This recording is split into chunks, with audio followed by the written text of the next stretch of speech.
yang mewakili Kecamatan Jakarta Timur beserta rombongan, dan terhormat Ibu Ketua Pimpinan PKK Kecamatan Jakarta Timur, dan terhormat Bapak Abdullah Mahmud Ibu Nabi Sallallahu Alaihi Wasallam.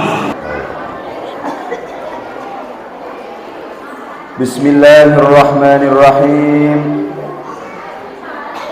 Yang terhormat Bapak Lurah Cibojong, yang dalam hal ini diwakili oleh Sekretaris Lurah.